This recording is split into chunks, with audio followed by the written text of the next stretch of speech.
Hey, what's up? What's up? How you doing? How you doing? You know how we do it every Sunday. We're always here at 4 p.m., 4:30 p.m. Guys, giving you all the best that you need to get shredded, lose tons of fat. I know being shared, but basically looking at this topic today, what you should eat, how you should eat to start losing weight. So today I have an amazing guest for you guys. She's a nutritionist. She's called Amanda K. She's all the way from Uganda, my home country. So she's gonna be joining us and telling us whatever we need for ourselves to eat, when we should eat them, how we should basically eat to stay healthy, lose fat, lose weight, and get shredded. But wherever you're watching us from, wherever you're streaming from, good evening, good morning, good afternoon. Thanks for joining. Thanks for joining. And you know how we do it. But if you just join, please let me know in the chats that you're here so that I can give you a shout out. I'm just waiting for my guest to join in. Prepare your questions. Get ready. We're going to answer your questions straight to your living room. Just have your cup of coffee or tea or whatever you're drinking. Sit down, relax, and pay attention to the stream. Ask questions. Engage us. We're basically here for you. But otherwise, guys, thanks so much for joining. You're always an amazing audience. I cannot thank you enough. But thanks for joining, guys. If you're in a position to share me out, please share me out so that we can have an amazing audience here.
So guys, you know how we do it, you know how we do it, but I'm sorry about that. I had a bit break. You guys, I'm using Wi-Fi and power has just broke out, guys. We in Africa where we are basically a third world country, so we always have power challenges, water challenges, and you know what I'm talking about if you're from Africa.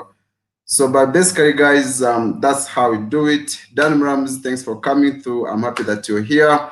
But guys, if you've just joined us, you already see the title. We're talking about nutrition, what you can eat for it to start losing weight, how to eat, when to eat. And I'm hosting an amazing nutritionist. She's called Amanda Twebaze. She's an amazing nutritionist. She's a Ugandan. And she also has a YouTube channel. So for more information, you can go ahead and follow her on her YouTube channel. But guys, thanks for coming through. I appreciate that you're here. Just let me know, get your questions ready, and we're gonna be answering all the questions straight to you in your living room, wherever you're streaming us from. I mean, I'm just excited for this live stream. Hey Dan, what's up? Thanks for joining. Gifted Hands, what's up?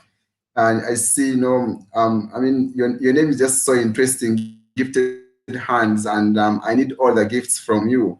But don't hesitate to give this thumbs up a like, hit that like button. Don't just like it, but just smash it, smash it. Queen Atieno, what's up? I know you're good. I know you're good. I'm just waiting for my guest to join in. Guys, get your questions ready and we shall answer them right to where you are. If you're looking forward to get shredded, ask any questions. So she can answer the nutrition part of it, but I'm going to answer all the questions if you have any of them. And guys, I appreciate you for coming through always, always. And that's how we do it every Saturday, every Sunday, 4 p.m. East African time. Be sure to catch us live. So guys, if you have any questions per now, being the first people, especially the early birds, feel free to ask me all the questions that you want to ask before my guest can actually come in so that I can attend to you when she comes in. She can answer questions too. Cook with Clara, what's up? How you doing? Caroline Ogare, what's up? How's Nairobi? How is Kenya 254? Hope you guys you're having a great time. So guys, have your questions ready and I can't wait to answer questions. But basically today, we're talking about nutrition, what to eat, what you shouldn't eat for you to start losing weight, for it to lose that stubborn belly fat.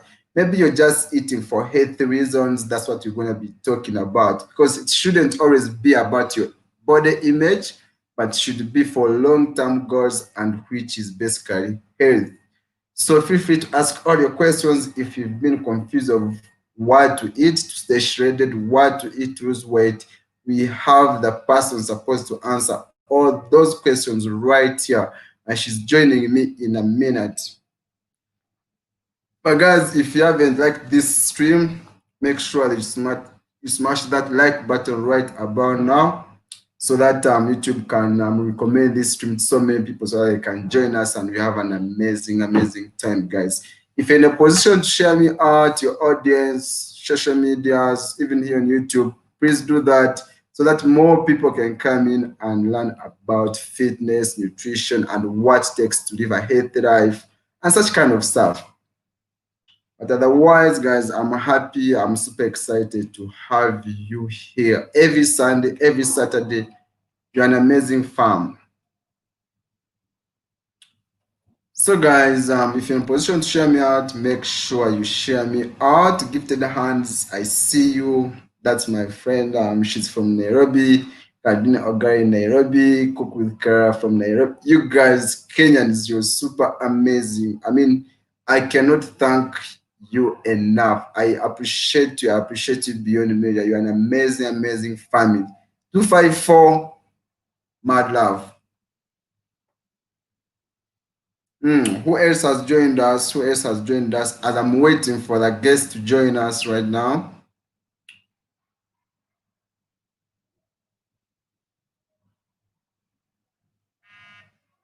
Guys, I'm just trying to share myself out to other platforms so that we can get started.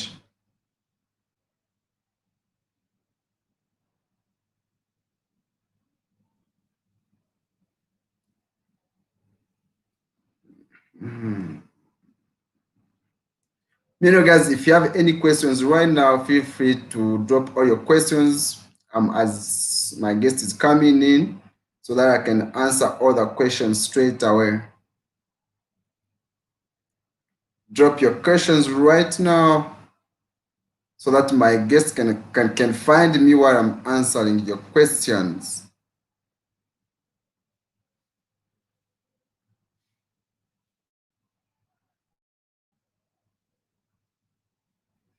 Drop those questions, drop those questions.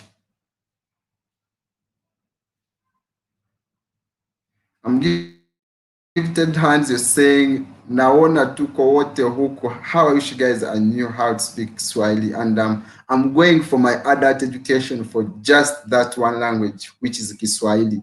I really regret why I didn't take Swahili seriously when I was still in high school, and this is the time I need it the most. So you guys, I need someone to teach me Swahili, but I'm also going to school for it. I don't know when I should do that, but I really need it so bad. I need some Kiswahili.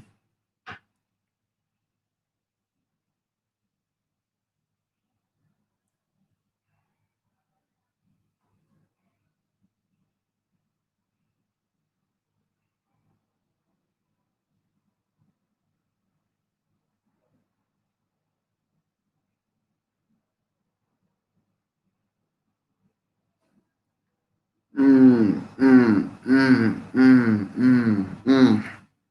My guest is joining us in a second.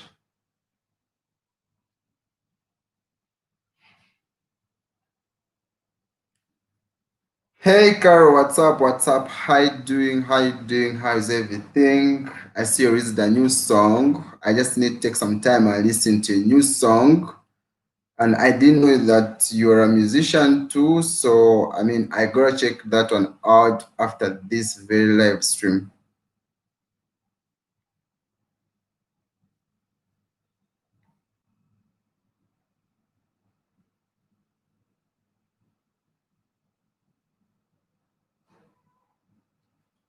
Okay, guys, my guest is ready. My guest is ready. Mm, my guest is ready. I don't know if she's having Okay. my guest is already in the Hi, house. Geros. Hey, what's up? How you doing? How you doing? I'm great. How are you? We're good, we're good. Turn up the volume, increase on the volume so that we can get you loud and I clear. turn up. Increase on the volume. Turn up the volume. Okay, let me try. I'm not very. Christine Ja, what's I think up? that's the How you most I doing? can How get. you doing? Appreciate that you're here. Christine Ja, she's also Can from you hear? 254. So what's up? What's up? How you doing, Amanda? How's everything? How is your Sunday? My Sunday is great. I was excited to actually come to be hosted on your channel. I don't know if you can hear me now. Yeah, we're getting you loud and clear right now. Okay, forgive me. I'm going to have to use earphones. So my neighborhood is a bit noisy. Okay. So guys, our guest is already in the building, so I'm going to give a chance to introduce to us. I'm not going to introduce her to you guys. She's here herself. Amanda, talk to the people who are watching us right now. Who are you? Papa, who am I? Well, my name is Amanda Twebaze. I am a mother. I am a wife. I am a person that's very excited about life, but also very excited about health and wellness. So I try to use whatever avenues I can to actually just, share that with the world. So yeah, that's basically me, a nutritionist, like Jero, who has an awesome channel. I also do have a YouTube channel. It's also under the names that you actually see on the screen. Amanda Twebaze Nutritionist, just talking about wellness and food, and how we can better utilize our food, and that's why I guess I am here today. Okay. Yeah, so that's basically it.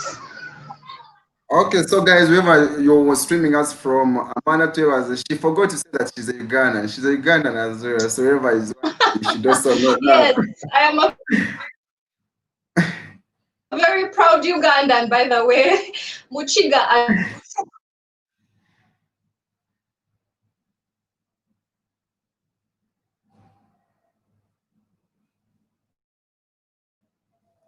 that, married to Okay, a guys. Muganda. So yes, I'm very proud to be.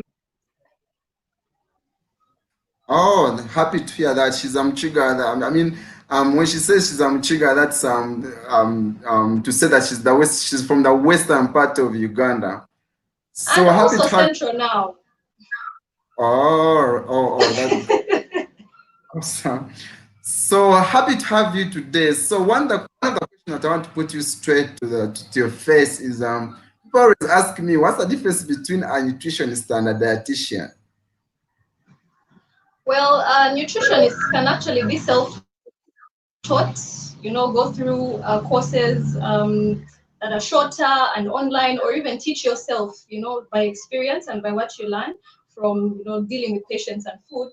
But a dietitian undergoes a very rigorous, more evaluation, more examinations. There's a whole internship they have to do, and then, community service before you're actually registered to be a dietitian.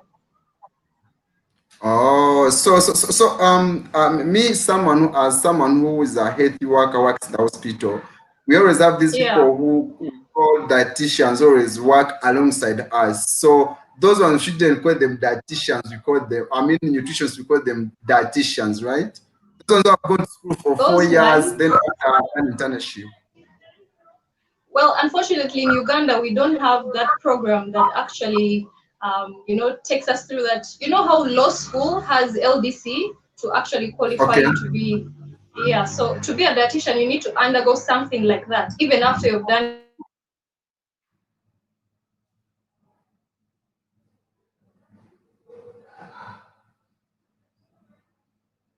Oh. You need to be able to do that and then go through.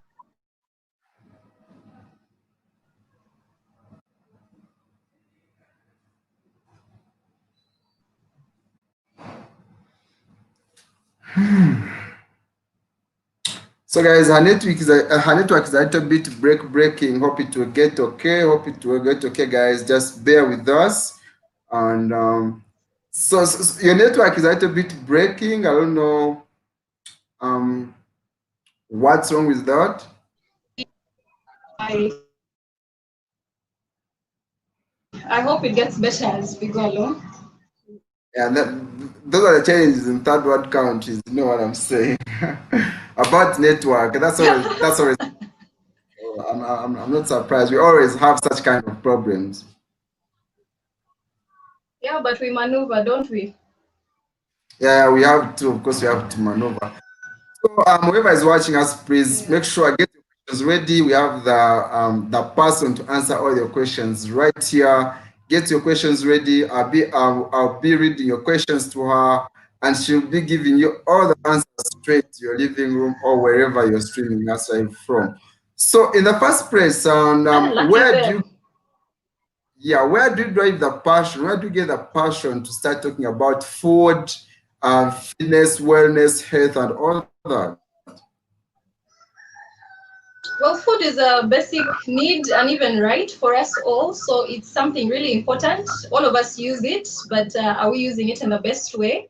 That's what later on drove my passion to be a nutritionist. But it really all started from my mother, RIP, the late. She was very, very particular about, foods that are going to make her skin look good and her hair look good. And I witnessed firsthand how food, actually helped her look great even in her 40s until, the day she passed on. So for me, it was a passion driven from a long time ago, from the love of life, from the love of feeling good and looking good, inspired by my mother. Oh, so before we even dive into details of food, eating, and weight loss, um, how Yeah. does someone get started to start eating right? And how does someone know that they are eating the I think wrong way the or best the way to get right started, way?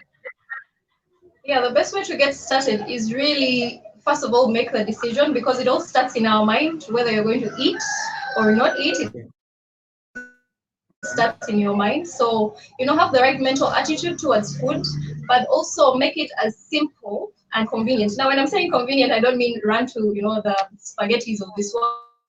I mean I just mean make it as simple and practical for you, because if it's also too hard or too, if it's not too doable, then you just might give up even pretty soon. Oh, I think that's very important because you tell someone to start eating this and that, but they cannot sustain it in the long run. So I think it wouldn't be of helpful if you can't do something for some good time, or if you can't sustain something for over the next 20, 30, 40 years. So it's very important that Eh, even when you start right, you have to eat something that you can be consistent with.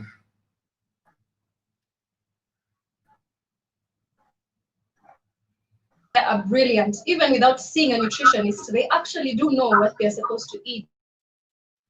Okay. They have a great sustain that lifestyle, and that's where we come in to just encourage ways that you can actually relate food to your real life.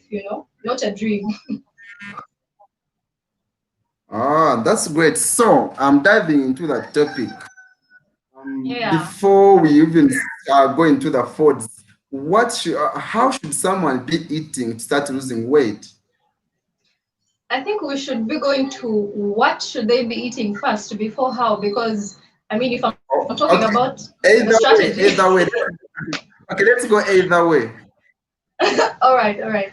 So, with what to eat to actually lose weight, like I said just a few seconds ago, I think it starts in your mind. If you're not guarding your mind, because that's where the decision actually starts from. For you to say, okay, I want to lose weight, it starts up here. So you have to be able to guard your mind, because if you don't guard your mind, the subsequent decisions that you're going to make for weight loss, through, because it's a journey, it's not going to happen in one day. Say it's going to Okay. be for some people 3 months, other people take 8 months, other people take 3 years, but they still, keep on that journey. So if it's going to be a journey that is actually doable, the decisions you're going to have to make through that journey have to come from a healthy mind that has a healthy attitude. So it has to start with guarding your mind even before you think about your stomach and your mouth and what you're actually eating. Oh, wow. Wow. So Yeah, whoever is watching us from, it has to start from mindset. So number one, I thank you think very we should much. start by working on your mindset for you to even think about losing weight, think about what you should eat. And I think the stronger the why, the stronger your mindset is, the resilient you're going to be for it to start, being consistent with the nutrition, with your workouts and all that. Exactly, you're speaking my mind actually. Oh my God. So Yeah, I'm so just trying to make it simple for everyone watching yeah, us. some of the ways that you would get started with making sure your mind or your mentor is actually healthy is surround yourself with things that actually promote health for you, with things that actually promote self-love. So people that are naysayers, of course, have to be out of the way, because they'll just drag you steps behind. um, you know um, Okay. you have to also look at talking to a counselor. People think counselors are just for rich people, they're for the first world country, but it's very important. In fact, before you join my program for weight loss, or my nutrition program, a prerequisite is have one session at least with a counselor, because we think weight loss or weight is just a problem of eating. But like we said, it starts here and also in the heart. So there's an emotional connection to eating, and if you're not able to look at the root cause, maybe it was you used to get stressed out and would use food as a way to run to, find something that gives you consolation when you were younger, and it just grew into a habit for you. And along with that came the weight. You might find you're not dealing with the core reason for your weight gain. You're just looking at surface level measures, and that is not very sustainable. Oh, I think we're going to dive deep when it comes to maybe other causes of weight loss, weight gain and obesity and all that, other than the food that we are eating. But right now, I want us to now start on the food. What should Yeah, yeah. someone what should someone focus on eating when they are trying to lose weight, or when they are trying to make some transformations? Yeah. So with food, food has different categories, or we have different food groups. I'll just list them out, try and make it as simple as can be. We have carbohydrates, which is the famous carbs, where everyone is scared of their calories. And those are supposed to give us energy, but they have varying amounts of calories. So we can also choose which are the best carbohydrates and which are, the least healthy or least weight loss enabling carbohydrates. Then we have Okay. proteins, which is usually our sources down here in Uganda. Onva, for those that are in Uganda, you totally understand what I'm saying. So those proteins are basically, say, meat, peas, beans, fish, nuts, sauce. Yeah, so you get the gist of what I'm trying to tell you. And those are I supposed to make get sure you have, those are supposed to make sure you have a great body structure that is befitting to help you do the activities you're supposed to do, because your body is made up of muscle, and all the structures within your body actually have an element of protein in them. Then we head on to vitamins and minerals, which for okay. me are my magic. Too Yeah, bad. so these are supposed to be protection foods. They just make sure. We used to call them glow foods when we were younger, in our younger education. They're just supposed to. I hope you can hear me. Can you hear me? Yeah. Yeah, we are. Okay, okay. Yeah, so they're just supposed to make sure that you are fighting against disease and infection, because whether you like it or not, you encounter or face infectious surfaces, organisms every single day. Because we don't see them doesn't mean they're not around us. So what's actually helping us fight off these is the antioxidants and vitamins and minerals. Okay. We head on to fats, which people think is, supposed to be a devil food, don't touch it, but that's actually not the case.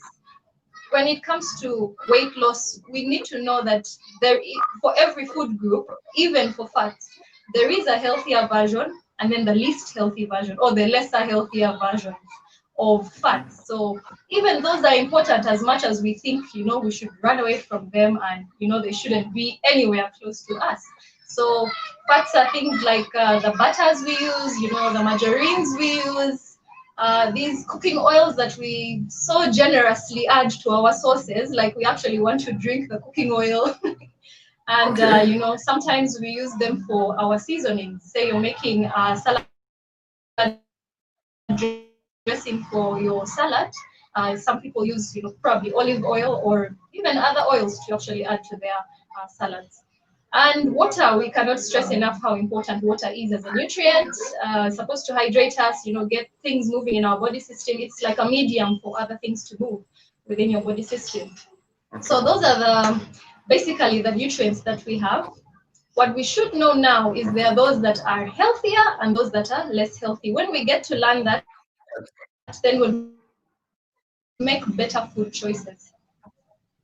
Oh, that's great. So, basically, what you're saying, when you talk about guys, whatever she's talking about what we call macros, especially when it comes to fitness, you'll hear something called macros, micros. So, when she talks about proteins, Exactly. fats, and all that carbohydrates, she's talking about the macros. Then the vitamins and minerals, those are your micros. So, that's what we Yes. are going to break down today here. And let's make sure that we pick something. And if you have any burning question out there, please drop it here so that I'm able to put it straight to her and you get your answers straight away. So let's now start with carbohydrates. What are the good carbohydrates and the bad carbohydrates that someone should be watching out for? Well, I would love to go that way, but I think let's use general tips because it might get too complicated. Like we said, we don't want to complicate things for people. So let's look at general tips on foods that actually help us lose weight. So firstly, we'll look at vegetables. Those are like a magic nutrient for weight loss. Okay.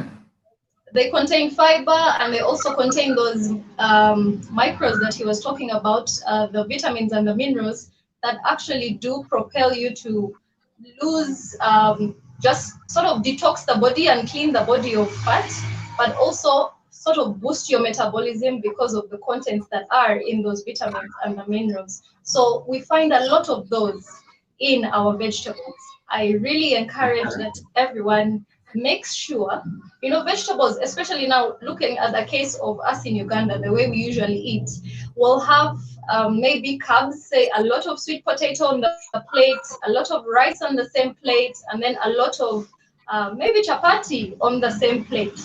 And then when you look at where the Yes. magic nutrient is actually coming in, you'll find it's like one spoonful of the vegetables on your plate. Okay. And you Yes. actually think you're having a balanced meal, but that's not the right way to do it. We should actually interswitch those and have the vegetables covering more of your plate than any other food on your plate. Okay. Yeah, so vegetables should cover like, if we're looking at plate portioning now, vegetables should cover like half of your plate. So I know it's quite hard to make a lot of vegetable to fit half of your plate, but one trick you can use is use big sized vegetables. We're looking at things like avocado, for example. Yeah. You're looking at things like lettuce, those have big leaves that can easily fit on your plate to fill it up. Cucumbers are also a great one. So basically, focus a lot on vegetables. But here's the problem. When we say focus on vegetables, people think it means eat only vegetables to lose weight. And that's where the problem is, because your body needs so many of the other nutrients to actually function properly. Each nutrient has a role that it plays in your body, and so you cannot completely eliminate any of them.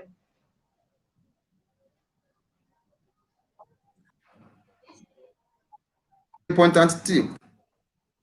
Yeah, so if you have a lot more vegetables on your plate, you're doing great for yourself. But please do not forget to have a carbohydrate. It's really important for every main meal. When I talk about a main meal, I mean breakfast, I mean lunch, and supper or dinner. Which, of course, if you're losing weight, you need to be looking at dinner Okay. rather than supper. Supper is had a little bit later in the night, say 8 p.m., between 8 and 8:30 or 9. But dinner is always had a way earlier as your last main meal of the day, which is probably 6 to 7. And that's another important tip for actually losing weight. You need to close eating business early because you're preparing your body to actually go into resting mode. So still on carbs. So what makes yes, we've talked about vegetables, but if you look at all other carbs, let's say sweet Yeah, potatoes, let's talk about cassava, matoke, let's talk about yeah, yams, let's talk about rice, let's talk yeah. about wheat products. What they have been demonized over Okay. time. Why? Someone who's watching us, they want to know why are they demonized? Why? How come that they are branded as if they are bad carbs when it comes to losing weight? Yeah, because people abuse them. That's why. And the problem with them is carbs are a food group that seems to be a lot more addictive than any other food group. So you'll find people have more craving for the carbs. Okay, and then proteins come right after that. But you'll have more people focusing a lot more on the carbs because of their taste. They have sugars in them, so there's that exciting bit about it, and so it gets to be a little bit more addictive for people. They'd rather have, say, a chapati. For those that are not in Uganda, chapati is like the equivalent of naan or yeah, of naan. I could use that as an example. So they'd rather have a chapati than have, a carrot. They're like, no, I think between the two, the tastes, I will choose chapati instead. So we tend to Okay. abuse them. If we can learn to just adjust our stomachs, first of all, to having one carbohydrate every single meal. You don't have to have three carbohydrates on one plate. It's way too much for your body system to handle. And that's another causative factor for actually gaining weight unnecessarily. So let's have one type of carbohydrate. If it's potatoes, let it be potatoes. If it is cassava, let it be cassava. If it is rice, let it be rice. Let's not have everything all on the same plate. Okay, so still talking about carbohydrates. Are Yeah, I people know it's a addicted? very, Yes. So are people addicted to carbohydrates because of their availability, or just because they have been addicted to it? It comes in with the taste as well. You know, carbohydrates are mainly sugary. They have sugars and Yeah. starches in them, and that taste is a little more addictive than actually vegetables. You'll be shocked that we actually have a lot more vegetables. You will walk out your door here in Uganda and see amaranthus or dodo growing on its own, and people are uprooting them as weeds and throwing them in the garbage. Wow. So vegetables are very abundant, especially down here in Uganda, but people are sort of resorting more to the carbs. Wow. So still on carbs, let's look Yeah, at processed carbs and natural carbs.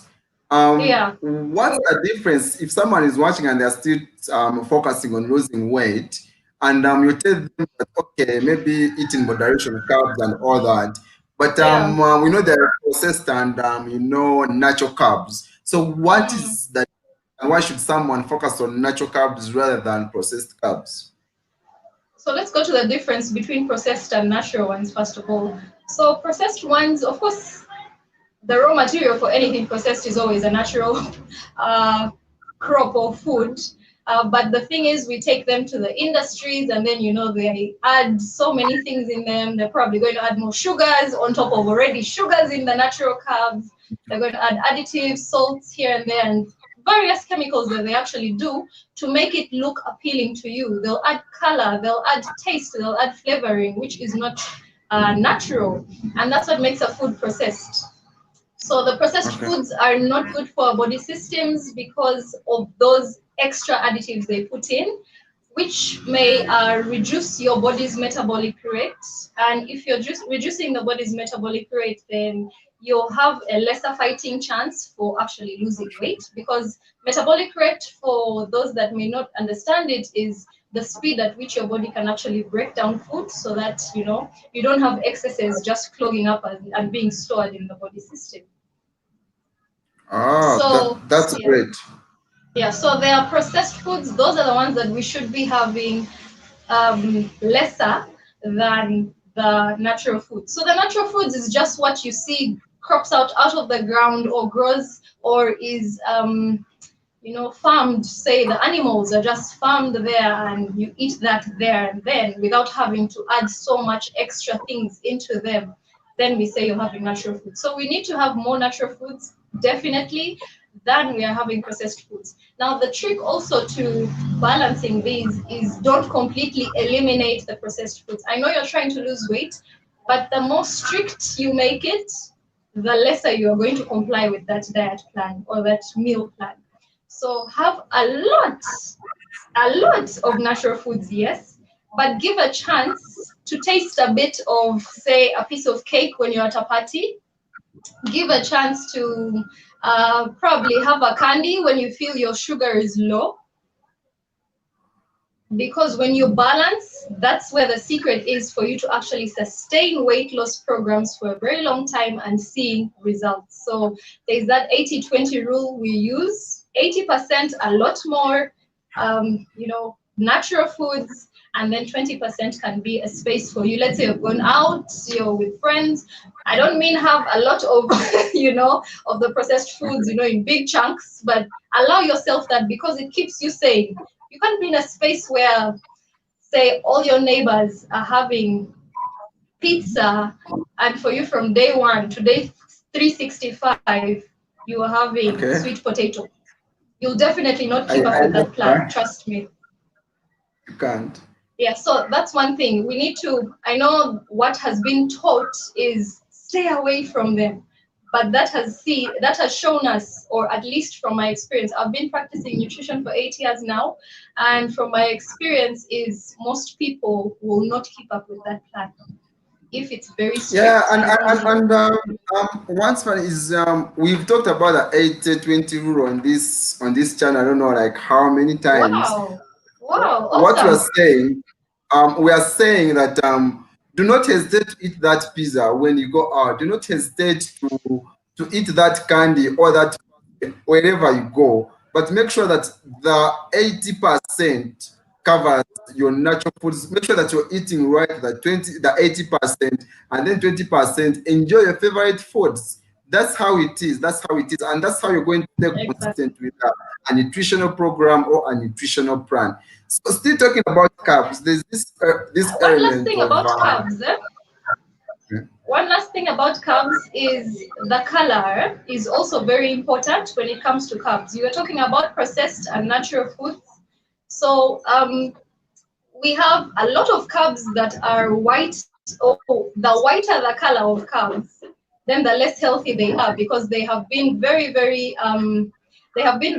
processed to remove so much of their natural components, say the husks, and then the vitamins and minerals that are so much right and underneath the husks.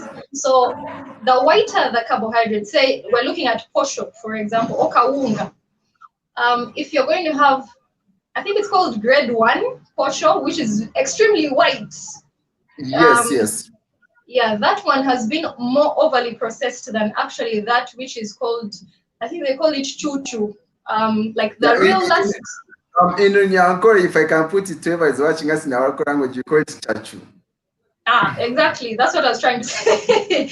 Yes. So chachu. Now chachu, chachu is very minimally processed and therefore more healthy, as much as people will shun away from it. So we have a lot of carbohydrates that have been overly processed to make them look white and appealing to us, giving us the depiction that they are thinner and they are more classy because of their Okay. color, and yet that's not the case. So when we're looking at carbohydrates, let's look at those that are tending more to browner or darker color.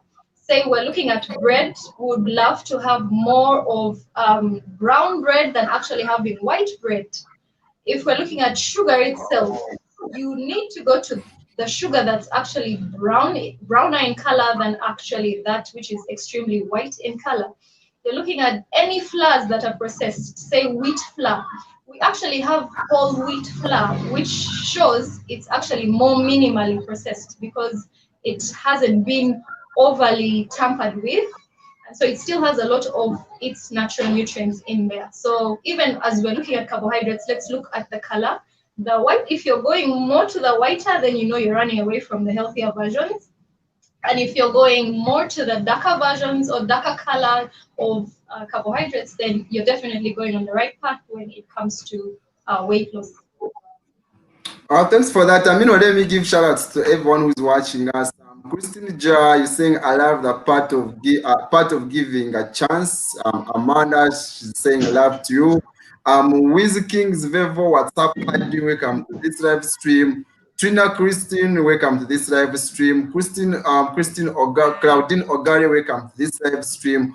And guys, keep your questions coming so that we can have an amazing, engaging chat right here. So still talking about white carbs and all that, and of course, me talking from a healthy perspective of view, and there's something we call glycemic index. So yes, people may not understand what makes the white ones bad, but there's something aspect of what we call glycemic index, and this is how fast the sugar is absorbed from your GIT into your blood or into your blood system.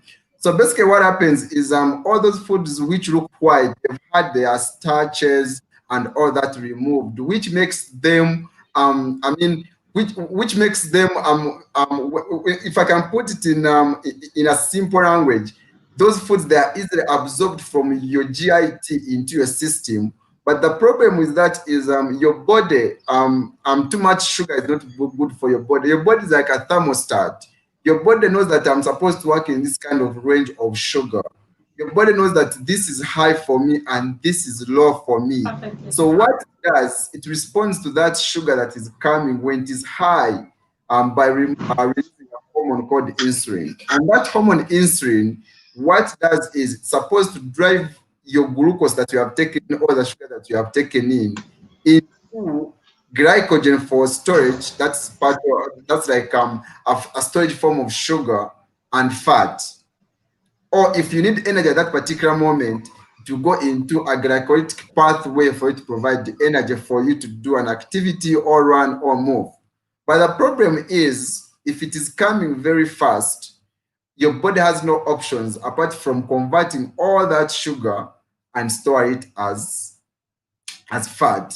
So please, that's why we are saying that these white carbohydrates are bad for you because of their because of their glycemic index, but also the effect that they have on insulin. So my guess a little bit breaking. Her network maybe is not good, but she'll still be joining us in a second. So let's give her some time so that she can stabilize, so that she can connect to us very well. So we're saying Seems that like it's about what to makes rain here. I think that's what's. Okay, she's back. So I was saying that the white carbohydrates, they are branded bad for us because of their effect on our blood sugar levels and on our insulin. And of course, I always tell people who come on this channel that when you feed yourself on sugary stuff all the time, and you have your body overwhelmed with this sugar, over time it will give up. It will give up. And what happens is the insulin response over time will go down, and you would end up developing what we call insulin resistance. And when it becomes insulin resistance, every time you eat sugar, it means it's going to float in your blood. It's not going anywhere because you don't have the driver, which is insulin, to drive it into storage, either as glycogen or as fat. So which means blood sugar will keep floating in your blood, which means we have diagnosed with the basically type 2 diabetes because you cannot utilize the sugar. So that's when we start giving you exogenous insulin, exogenous drugs to make sure that we drive that sugar into your system by force, which is not good for you because over time, the more we drive it there, the more the resistance. That's why even when you have diabetes already, us giving you medication and insulin and all that doesn't cure the diabetes, doesn't make it better. So the best way, guys, is do not get there. Try to fight yourself. Try to eat right so that you don't get at that point. Because if you already developed insulin resistance, it's not easy to reverse, especially when it comes to Africans, us who don't have good habits. It's really hard to reverse insulin resistance, which have had their start or taken away by processing them. They have a lot of effect on your sugar, but we are looking at long term of eating right. So, guys, if you have any questions, feel free to ask us. That's why we are here. So my guest is back. Her network is clear right now. So I was still trying to explain why white carbs are bad. So people who are trying to look at, let's say,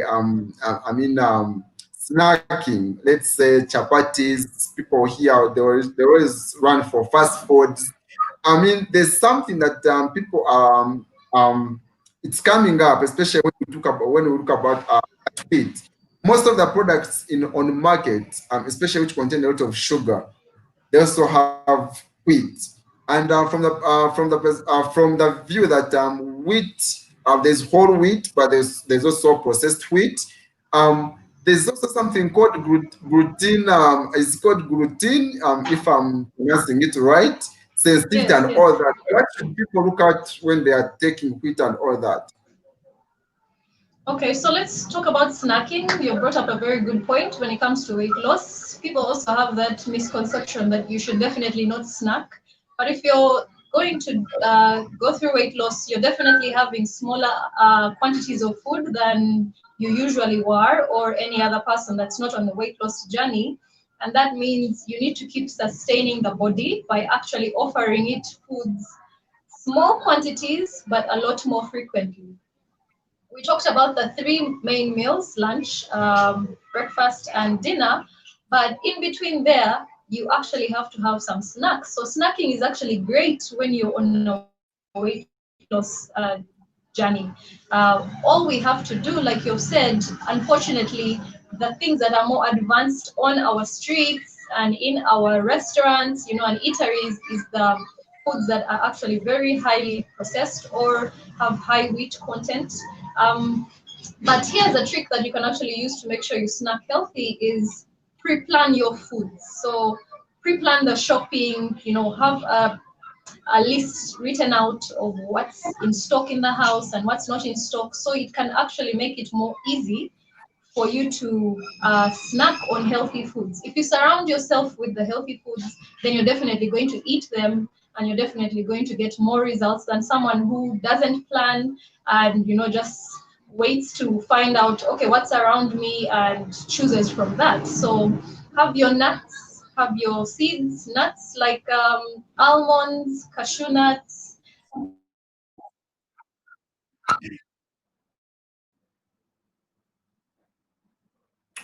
seeds, which Okay. are very important. Those are exciting. So, can you hear me? Okay. Hello? Okay. That WhatsApp coming through. Thanks for coming through. We can still get you, our guest, Mama Anzano from UK. Thanks for joining. Trina Christine, thanks for joining. But guys, if you have any questions, feel free to ask us any question, and that's why we are here, guys, about that topic and also off the topic as long as it's related to health. So still talking about snacking. When it comes to fitness, there's something we always look out for, and this is calories. We always focus on calories, how much calories are in certain different foods, and how much we should be eating, tracking those calories and all that. So basically, so when these people are trying to lose weight, and I'm just putting it to you because you're a nutritionist, do they have to focus on how many calories are in certain foods that they are eating? Well, calories are definitely great because they are a guide, especially if you're having a meal plan being made out for you on what your overall calorie consumption, say, of the day is. So you can figure out a way to balance the calories in and the calories out. So calories out through your exercise and physical activity, and the calories and digestion, of course, and food metabolism, but the calories in through the food you're eating. But here's the problem with calorie counting. We call it calorie counting. So people Yes. become so paranoid about foods. There's a good side. There's a good side to being cautious and then caring about what you're actually eating. But there's also a very extreme flip side where you get very paranoid and all you see is, I was trying to show you when it comes to snacking, I actually have little containers that I actually move around with, and this has raisins in them. Something as small as that. I don't know if you can see, but something as small as that Yes. to move around with. Yeah. So for calorie counting, most times it's great in the beginning, but if you continue on that trend, you're definitely going to get so scared to eat foods. You're going to get so sensitive to foods as well, because your mind is not in the right relationship, or your heart is not having a good relationship with your food. So it is very important that you actually learn the basics. The basics is, what are the food groups? Which one should I eat more? What's the 80-20 rule about? How much physical activity is actually beneficial for me? What is my BMI? Simple things. If you keep it simple, it's definitely going to be so much easier to keep complying to. So, in my Okay. opinion, I wouldn't recommend for people to go down the path of calorie counting. I would recommend they just get to know the basic knowledge about what food is much better for them to keep eating most of the time, and then what food is seen as a luxury or a treat or a cheat day. Yeah. Okay. Ah, that's really important because I'm just looking here in Africa where we just eat whatever comes basis. We don't care how many calories it has. But and for us, when it comes to us, especially in medicine, we always say it's not always calories in, calories out, because at the end of the day, your body is run on hormones. Your hormones control how your body functions, and these hormones, they respond to certain foods, and that's why I was bringing the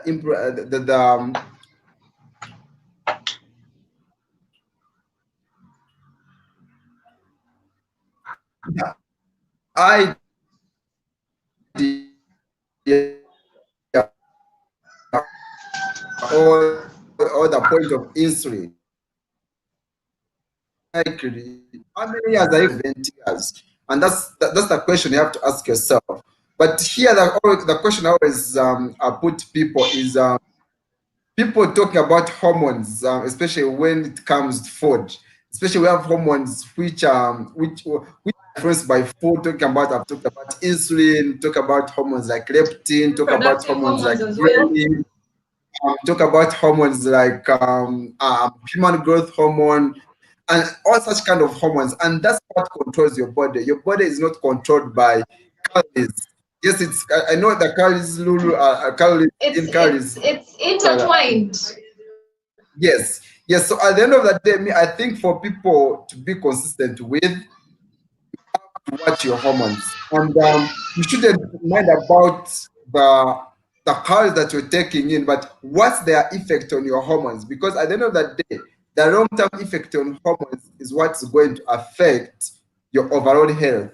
So looking about talking about especially you as a nutritionist, I don't know if you have extensive knowledge about it. We always call it the fat storage hormone, especially as when it comes to fitness. So people, let's look at scheduling meals. If people are trying to take breakfast, take lunch, take supper, how often? Let's look at the schedules and the time frame. Someone, when we say that someone should take breakfast, maybe at this point, is there like fixed time when someone should take breakfast? Is there like a time range when these people should take breakfast, take lunch, take dinner? Like, what to say about that? So when we are looking at scheduling our meals, we should plain and simply put it as eat like a baby.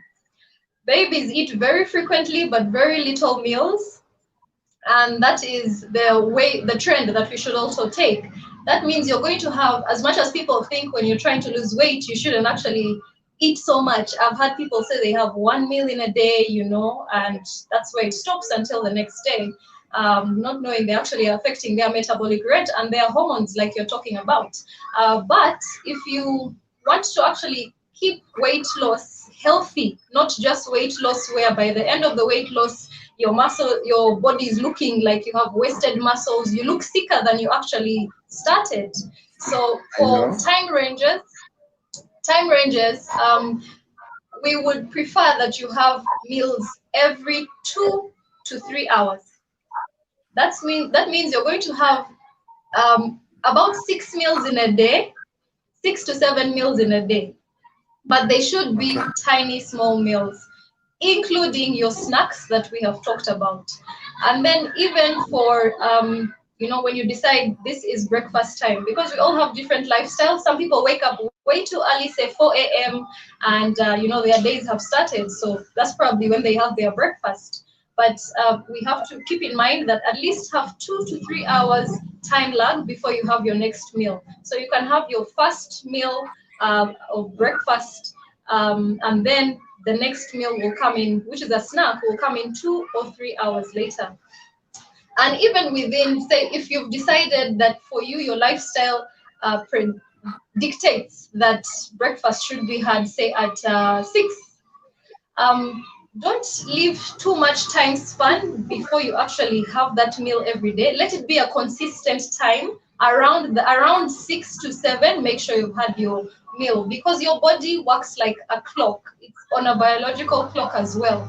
So if today you have your breakfast at 6, tomorrow you have it at 10, the next day it's at noon, the other day it's going to be at maybe 8 a.m., you'll find that your body's metabolic rate is again going to be affected, because it's not being given food as consistently as it needs to actually keep on with the trend of being as active as it needs to be. So time span 2 to 3 hours between every meal. But for every meal, say breakfast, or if it's lunch, or if it's a snack, and your time for breakfast is 7, let it be around that time every single day. So be maybe within the hour, between 6 and 7, and you've had your breakfast every single day. Just be consistent, because eating meals on time is very important. Your stomach works well with with a timetable. So if you are not very good at keeping time for your food, then you'll find out that you'll start getting side effects. For example, you could start getting dizzy all of a sudden because you're not giving the body the fuel or the nutrients it needs to keep going. Oh, that's interesting. So talk about having 6 meals per day. There's this notion that we have high filling foods. I mean, foods which are high voluminous and they are so filling. So if I have my heavy breakfast and it contains a lot of high voluminous foods, even if they are carbohydrates, then have proteins in there, then have some fats in there. Do I still need to snack in around, or I can just leave it at that as long as I don't feel hungry? You see, like we said, as you go towards the end of the day, your food quantity should start reducing. So yes, breakfast is, you've had high voluminous foods, and we're looking at, things that contain a lot of fiber because those will keep you full for longer. Um, that should be heavy, yes. But as you go on through the day, you should start reducing the quantities. If at breakfast time you had this continental breakfast, which had scrambled eggs and then some juice and then some herbal tea, because we're looking at a weight loss plan, and then you have, say, a slice of brown bread and then maybe some fruits. That's breakfast. That's huge. As we go into our snack, it can be an apple. So it's a little bigger fruit, but lesser than breakfast. As you go into lunch, you should be having a smaller size plate than what you actually had at breakfast time. As you go into dinner again, you should be having an even smaller size plate than what you had at lunchtime. So if for you the meals seem to be the same size every single time, then something is not right when it comes to how you are dealing with the quantities of food that you're having. Oh, there's some people who are reacting to our stream, and Damakas says, okay, I will first read this question, and it's interesting. Damakas says, sometimes our nature of work doesn't allow us to stick to the meals, but then also Mama Nzan, she's asking us, do people, especially ladies, when you're in your days of the month, do you need to switch your nutrition? Do you need to stick to a certain nutrition plan, especially when you're on a weight loss journey? How should you go about? Let me answer Mami and Zan because that's the one I remember right now, and then you'll help me and repeat the first question. But for Mami and Zan, of course, as you go through to your menstrual cycle, there's a lot more nutrients that are actually special nutrients that are actually needed. For example, iron that needs to be increased way more than what it was without you being in your periods. So you need to make sure that you're having a lot more green leafy vegetables than, specific nutrients. So it's iron, green leafy vegetables. We're looking at organ meats like liver, like kidney, that those have a lot of iron embedded in them. And even meat is a good option because its type of iron is one that the body easily sort of recognizes and can use quite easily. So meat, but lean meat would be a great idea as long as you're not overdoing it. So yes, we have special nutrients that we should be focusing on when it comes to our menstrual cycle. So we've talked about the iron, but there's also water, which is a big one because you're losing a lot of fluid from your body during that time. You need to keep hydrating and keeping up with your body's need for water. Now that we talk about iron, we need to look at also high vitamin C foods because that really helps with absorption of iron. You might be eating the iron and it's just going to waste because it's not being absorbed really well. So have lots of high vitamin C foods like our, guavas, chilies, oranges, and herbal teas also really go a long way during that time to keep you because your hormones are all over the place at that point in time, and already Gero has emphasized the importance of hormones to weight loss. You kind of need to keep them calm and chilled, and herbal teas are a really great way to do that. For example, using something like chamomile, those that just calm your body. Yeah, early grey is also a great one. We have down here in Uganda, we call it mujaja. I think it's lemon balm, its English name. So yeah, those are some things that some of the herbal teas that you can actually use. Make good use of them during period time because they really do help us a great deal. That's really great. I think even others who are not asked that question, they have it answered. And Kanyin Vlogs, she's right there from other from UK. Thanks for coming through. She's a Kenyan. Trina Christine, you're saying hi vlogs. Gifted hands, she's saying I'm learning a lot. There's response here about what you've talked about. And then the Markaz was saying, unfortunately, most of us, or most of them, eat other way around. But he's also saying that sometimes the nature of the work doesn't allow them to stick to certain meal plans and meal times. So that's why it's hard for them to have particular times when they eat. So I don't know how someone can go about to have a specific hours to eat in their day.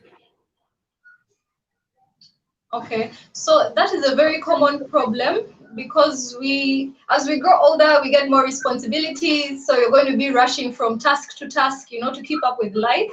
And that's one of the greatest challenges that I actually see with a lot of my nutrition clients. And I'm very glad that he's very honest about it because that's an actual challenge. But the first thing is, what should I call it? The first thing is recognize that that's your problem because that is when you start to individualize a program. You make it special or unique to you.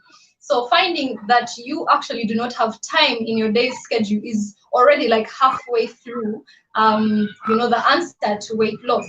So if you find you do not have adequate timings because of this or that you have to keep up with, one way is make sure you always have small foods packed around you.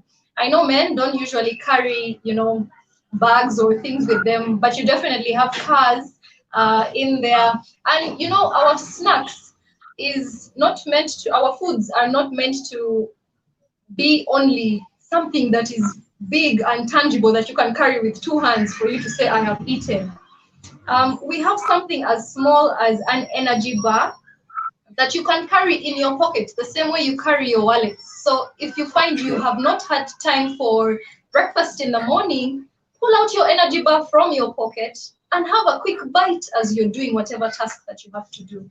Because it's better for you to have something than to have nothing at all during that time. And it's very okay for us to make mistakes as we go along the way. It's very okay for us to have one day gone bad.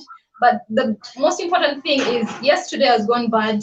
What can I change tomorrow? How can I improve that? And so small sized foods will actually be a great tool for you if you find you are usually caught up.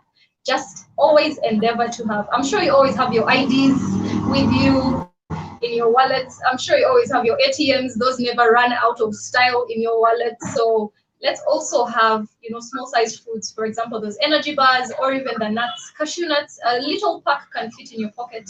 It will be very important, or your laptop bag, or your car. Oh, okay. And before we go, I think that's pretty well answered. And there's the Markaz is from Kenya, and he's a personal trainer as well. And he's I saying that watched your show yesterday. It was lovely. yeah, so he's saying as a personal trainer, I have clients back to back from 4 in the morning until 11 when I'm free for around 20 minutes. He's saying, can I have meals in between clients as I'm coaching my clients and I know what? Can't I also have meals as a personal trainer? Well, okay, when it comes to food, we say we need to create a healthy relationship with our food. And that also means trying to focus when you're eating. Most of us are usually distracted. All of us are on the phone. You're chewing on this end and you're also on the phone, or you're eating and you're probably also throwing a badminton bat to help someone else play their game. So we usually would not want for you to be distracted as you're eating because it's like we said, it's also a mind process. So for you to actually utilize or digest your food well, you actually need to be focusing as you eat. But if that is not very practical for you, here's the trick. We always need to look for what's the next easiest, next healthiest option. So if you find your clients, for example, are not offended as you eat and they are working out, or you've given them what their plan of the day is and you're able to eat something, that's way more important than you completely skipping out on the meals, because skipping meals is one way to sure weight gain. Oh, that's great. And Marcus has something here. She's saying she's actually asking me that can I have her details and is she open to Zoom sessions with clients? So it looks like I could actually get some business. I mean, Marcus is a personal trainer in Kenya and he has so many clients. Getting Ooh. a nutrition Chungwa like kazi. you. Chungwa kazi. So getting a decision like you, I think you can connect together. I'm going to give you all your details. I'm going to share the details so that you people can connect after here, so that you can connect and see how you can run this. But also have I'll Tina be and excited. was saying I love tea, but also before that, Marcus said, how about green tea and our usual tea? Let's talk about beverages now. I want us to cover coffee, green tea, and all other beverages. What are beverages that are good for you when it comes to weight loss and the bad beverages?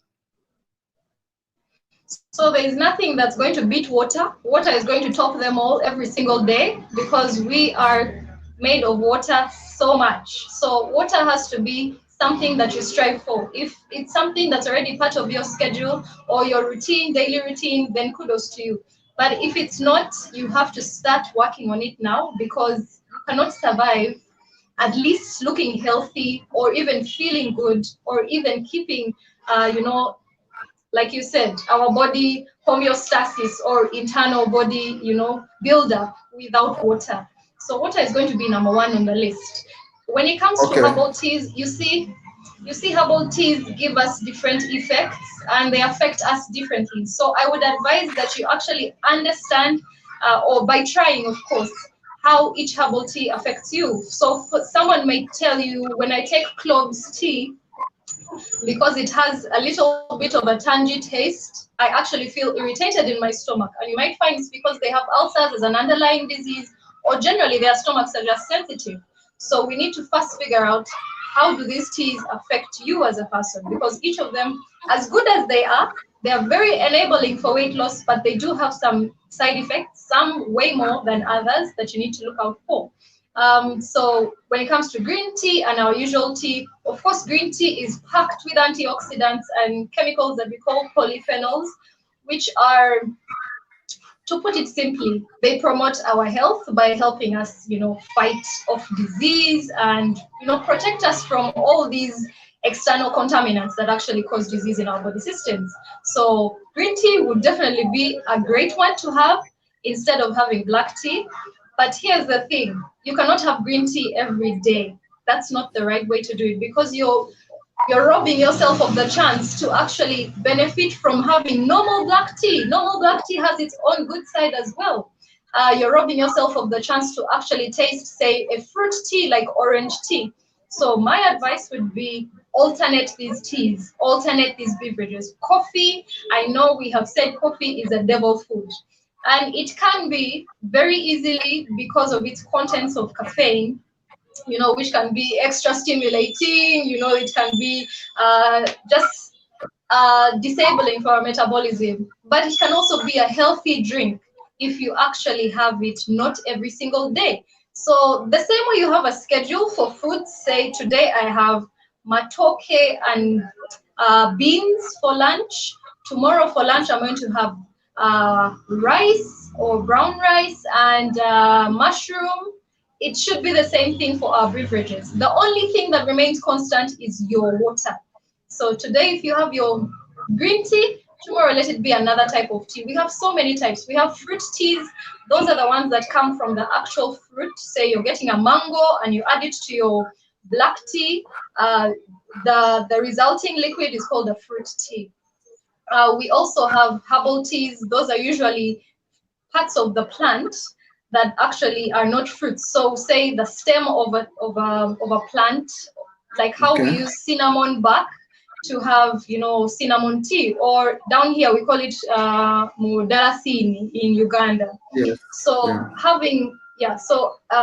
having some also from the herbal tea section, some from the fruit tea section, and some from the green tea section. Green teas are usually what you're going to just get from leaves of plants. So if you're using, say, mujaja or lemon balm, then you know that's your green tea. So the secret is just alternate them, and also for every other food, alternate them. Don't have the same food every single day.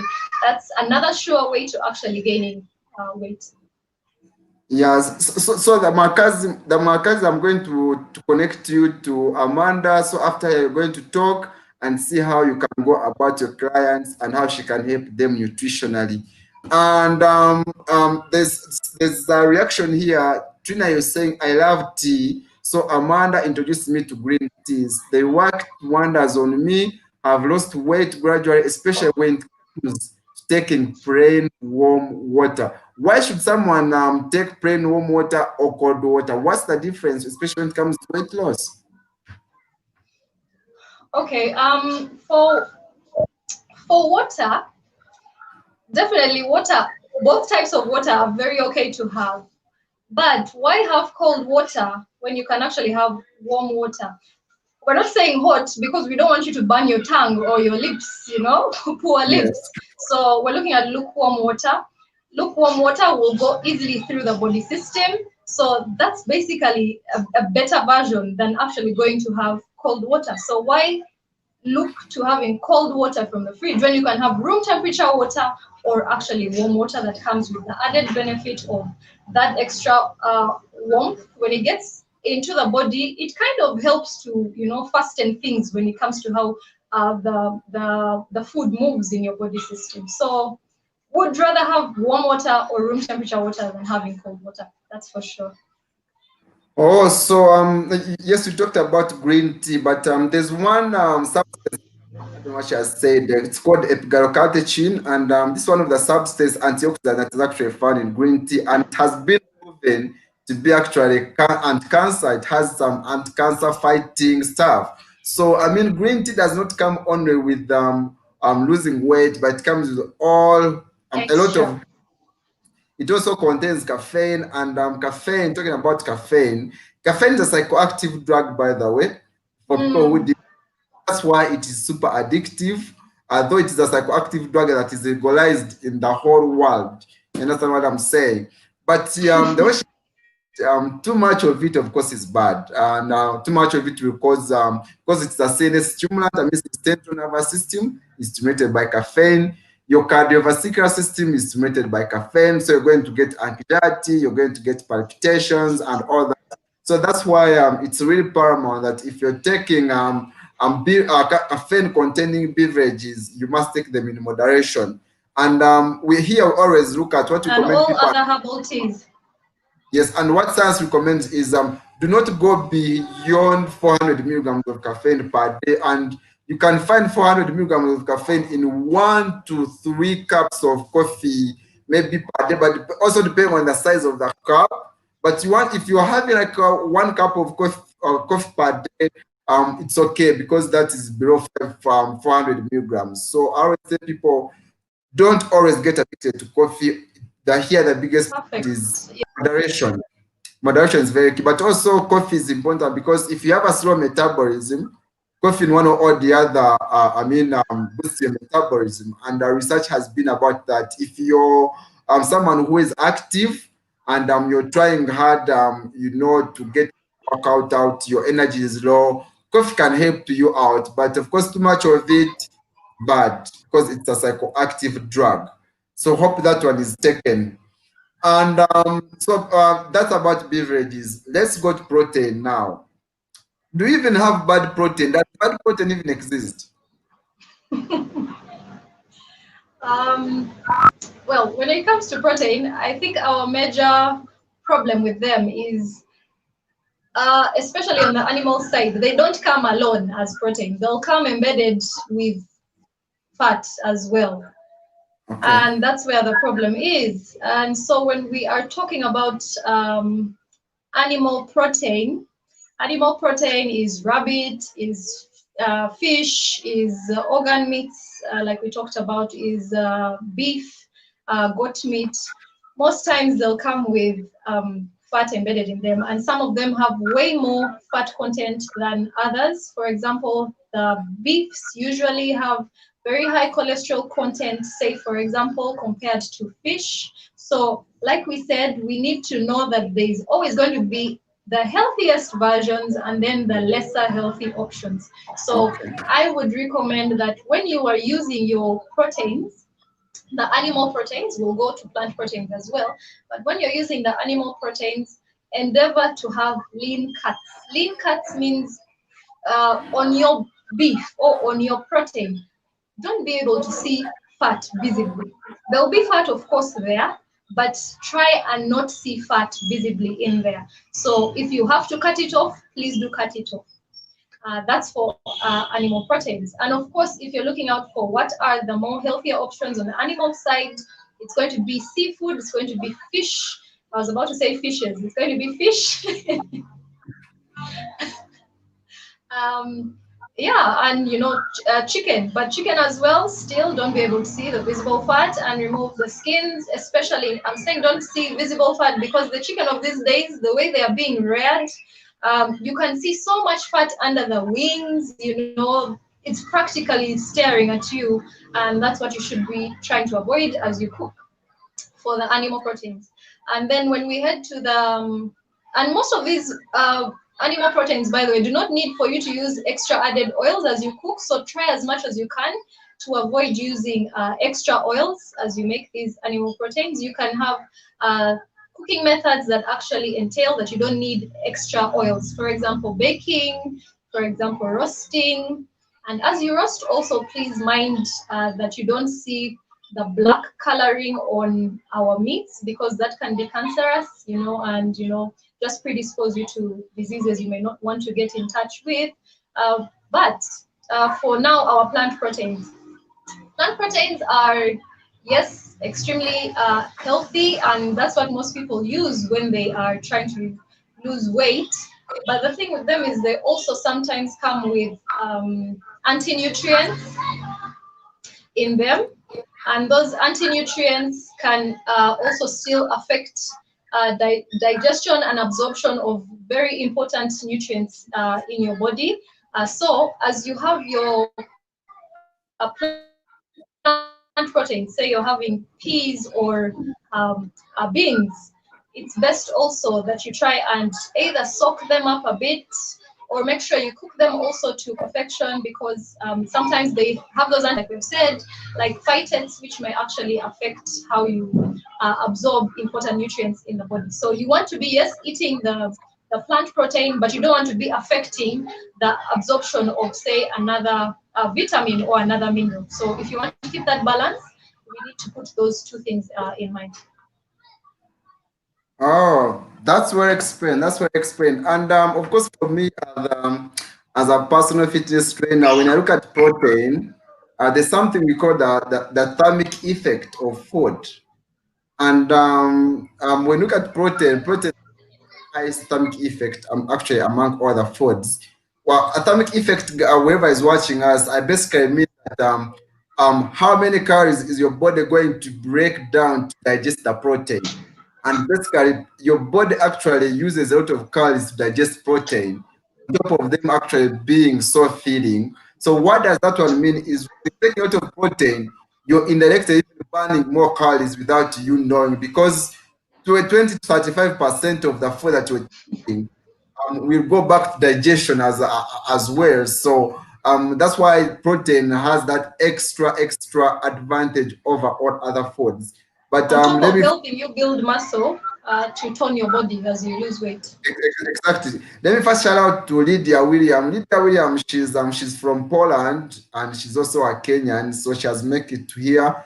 Thanks for coming, and she's Wow. saying she's a coffee addict. So still talking about protein and about plant protein, you've mentioned about something that is very crucial about phytates. I think that's something that people ignore a lot. For example, people forget like beans have phytates, but I'm told that, for example, when you take beans and maybe you have some juice as well. I'm sure that vitamin C, there's a way how it influences the absorption of vitamin C, such kind of stuff. Like they say that there are other foods that they act like antidotes. So when you take certain foods which contain phytates, you can take other foods that actually help absorb them. How true is that?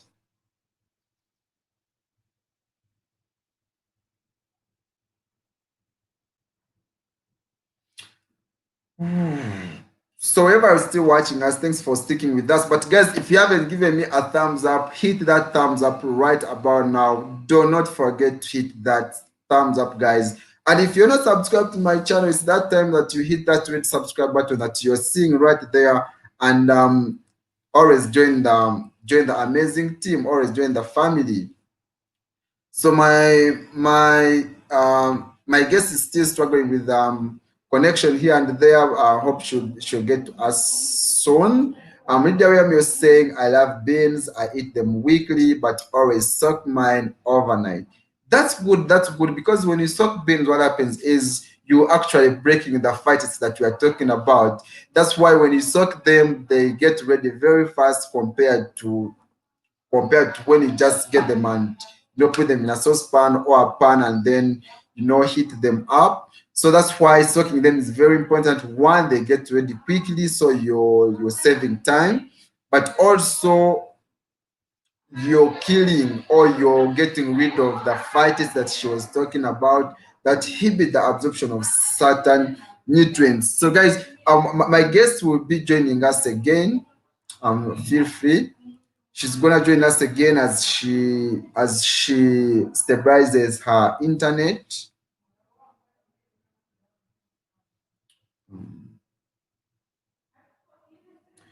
Narita was saying, yes, it's there for me when I soak and I remove the water before I bury them. Yes, yeah, yes.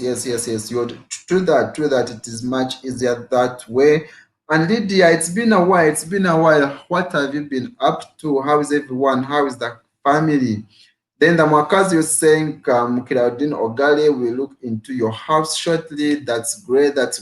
So if you're not connected with anyone on this channel, please make sure that by the time we finish this live stream, you're connected as well. Sorry about that.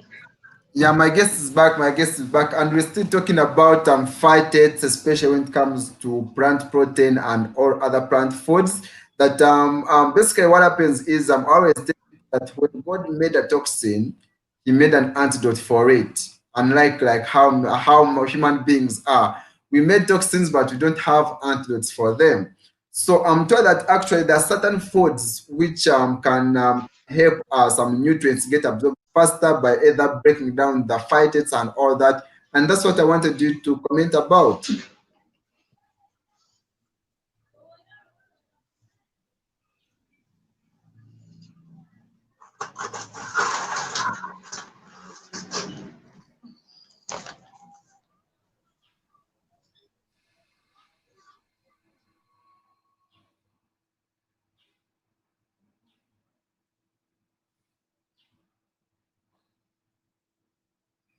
So my guest is still struggling with the internet, but I pray it gets better so that she can have all your questions answered. And I was still saying, if you're not connected to anyone, please make sure that you connect. Eating the African way. What's up? How you doing, my bro? Your girl Amanda is here, though you're joining in late, but better it than never. She's still here. She's going to come and answer your questions. Thanks for eating the African way. Hope you're having a good time. Hope Amanda, you're now okay. Hope everything is right now. I hope so too. The place seems to be. So eating the African way has just joined us. Hi, Nicholas. And guess what? He's actually in my home area. He's in Kazo right now, so which is close to wow. So we should I bet we're going to see beef eating this week. Yeah, I've seen how he has short vlogs of how to make ghee naturally, how to basically eat the African way. That's why his channel is so amazing. And so we're still talking about phytates, for example, which beans. And I Yeah. was told that actually when you sip, let's say, some juice, or when you eat fruit following your meal that has beans, there's how it promotes the absorption of certain nutrients that could have been inhibited by phytates. So how true is that? Yes, it is true. But so you're looking at things that still have vitamin C. Honestly, fruit juices should be had at least before a meal or after a meal, not as you eat, but right after or before, because of their added value. Like we said, the vitamin C is going to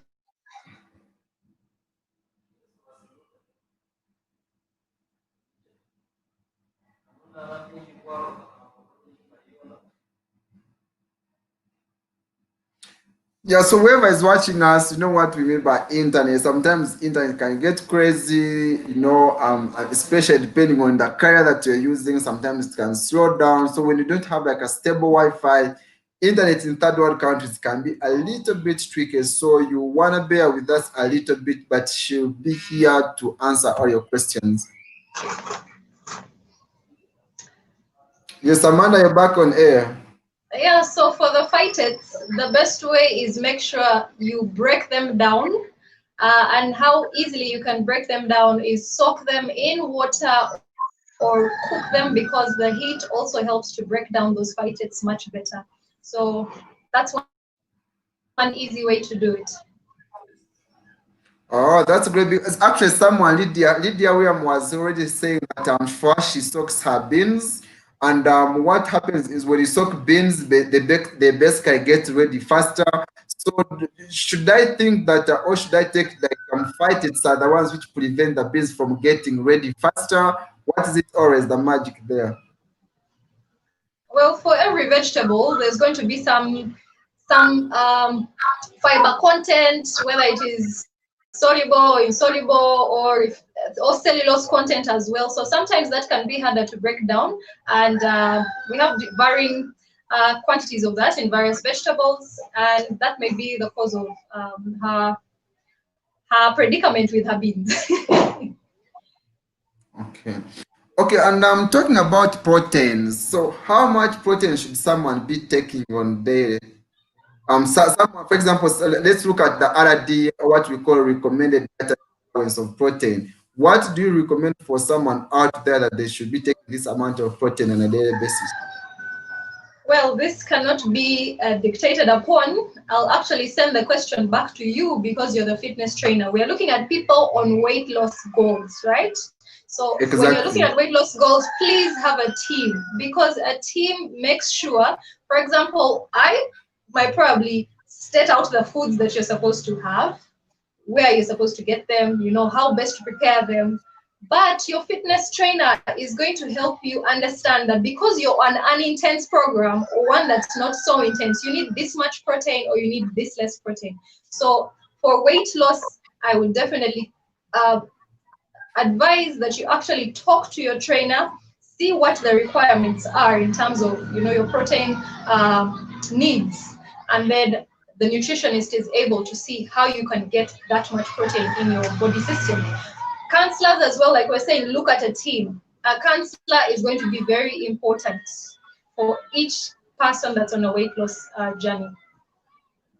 And for me, this is what happens, and this is what science says, especially that's why fitness training. For someone who is not so much into losing weight or building so much muscle, we always recommend 0.8 grams per kilogram of body weight. That's how Yeah. much protein should be taking.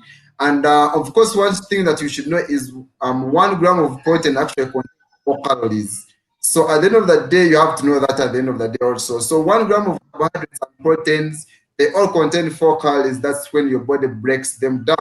But someone who is looking forward, for example, put on some muscle here and there, and you're very, very active, you want to be eating at least 1.2 to 1.4 grams of protein, grams per Oh, kilogram of body yeah. weight. So it's important that if you're watching us, you should know that, because if you don't take enough protein and you're on a weight loss journey, you're going to get wasted, you're going to get severely wasted. And of course, protein is very, very important, not only for building muscle, but all other importances out there which we cannot mention. So it's very important. as you have meals, because what I see here in my country is you find someone is having their main meal, which is let's say lunch and dinner, but 90% is basically carbs, and then maybe just G nuts or just beans. And that one is very, very, very minimal protein. So if you're having such kind of protein every, you're going to struggle to have some fresh on you, and you're going to slow your metabolism because what happens, so muscles require a lot of how do I call it? They require a lot of calories to maintain them. So basically burning calories when you have a lot of muscle on you. But when you don't have muscle on you, basically your metabolism is always down because as long as you're taking food, but there's nothing to be used for, and muscles they actually require a high metabolism. So it's important that you take protein. Very, very, very, very crucial for that. So let's leave protein alone. Let's go to fat. Yes. On protein, maybe to explain it to the viewers that when he says have 0.8 grams per kilogram, it means if you're saying 98 kilograms, just multiply 0.8 by 98, and then you'll know how much protein you should actually have on your plate or on your day. If you're on a more intense plan, your goals are more intense for bodybuilding, then just multiply the 1.2 by how much weight you have, and then you'll know how much protein you're supposed to have. And still talking about protein, for example, people ask, so how will I know that I've taken adequate protein? And that's what we are saying. You might not go so deep into counting how many grams that you're taking, but you can always do a estimation. Make it simple. For example, when you look at an egg which of medium size has about 7 grams of protein. When you look at, let's say, a chicken breast, it has about 25 grams of protein. So when you've taken 3 eggs a day or a chicken breast, that's already 50 grams of protein. So that's what one easy way. Yes. I think people would know is, everyone loves meat, so they know what a kilogram of meat looks like. They know what half kilogram of meat looks like, and they also know what quarter kilogram of meat looks like. So if we're talking about, say, 90 grams of beef, you'll just know in that quarter kilo of meat, it's about halfway that quarter kilo of meat. Yes. Then that's what you put on your day's needs. Actually, that's so much. That's simpler for everyone, because if 1 kilogram, we're saying 1 gram, means 0.8 grams. So by the time you eat, let's say half a kilogram or a quarter kilogram, which basically means you've almost met your protein requirements. Your RDA is met. I think that's very, very important. Then let's look at fats. Let's look at the bad fats and the good fats. Okay, so with fats, I know we think they are terrible, but we need to change that mindset after, live streaming with me and the very exciting Gero. We need to know that, there's, yes, the good fat and the bad fat. Now, those, to make it simple again, those that are more in solid form are going to be more detrimental to your body's health and actually more weight gain enabling. So if you can, just cut out the solid fats. Now, solid fats are these butters and, margarines that we use. We use, I don't want to name brands, so I'm struggling to, just tell us what type of solid fat there is. But I think you get the gist of what I'm saying. So those ones are the ones we need to eliminate first when we're on a weight loss journey. The solid fats should go out first. Then let's get down to our liquid oils. In the liquid oils, we also have those that are more healthy than others. I would recommend we do a lot more of olive oil, a lot more of flaxseed, a lot more of let's see, there's even almond oil, and you could have avocado oil. I'll definitely be root for you more if you're having avocado oil than having something, say, like just sunflower oil, the regular sunflower oil. So let's have more of the healthier types. But even as we lose weight, some of these foods already have fat embedded in them. Like we are talking about, if you're on a weight loss journey, you definitely need to keep at the back of your mind that protein is going to be an essential, because weight loss and toning your body are twins. So even in those protein foods, especially animal protein foods, you're going to have some fat or oil inside them. So you don't really need extra added onto your food. You can just go and deal with the fat that you're actually getting from these other foods and eliminate the rest of the other foods. But if you really can't, then use the healthier versions, which are the liquid oils. And even among the liquid oils, there are more healthy versions: coconut oil, avocado oil, olive oil. Would definitely root for those. And you say what's funny? Someone who's watching us for the first time, or they're watching us from Uganda, you're talking about olive oil, and they're perhaps hearing it for the first time. You're talking about coconut oil, and they're hearing it for the first time. That means they are. They're asking themselves, are these oils affordable? How expensive are they?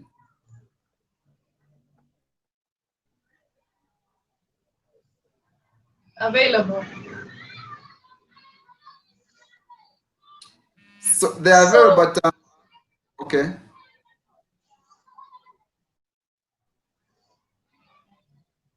Well, when it comes to weight loss, here's another secret. Today we are just unveiling secrets and revealing everything. And for free, so guys. When it comes to weight loss, we'll have to understand.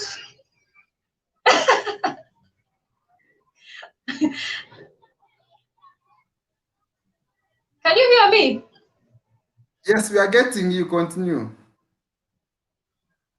Okay, so when it comes to weight loss, we have to know that it's going to have to be an intentional action. So you say you want to lose weight.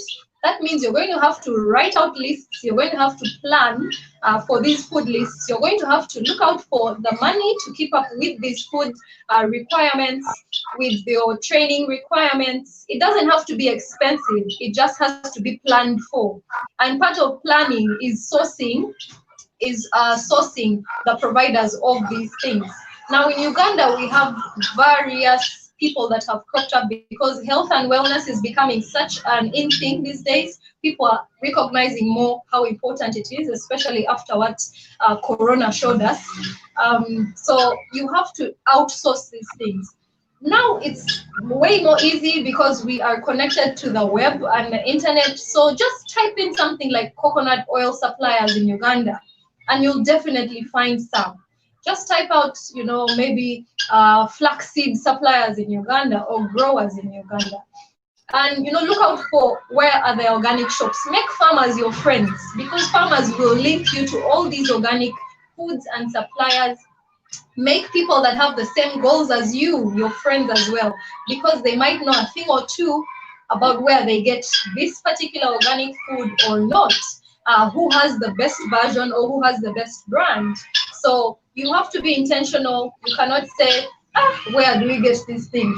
You kind of have to be on the lookout, talk to people, make Gero your friend, talk to him nicely. He'll tell you where to get the best, low-fat milk in Mbarara. Talk to me, I'll tell you where to get cactus from, things like that. Because if you think weight loss is going to be a journey of you on your own, then you might not really, go down to fulfilling your goals.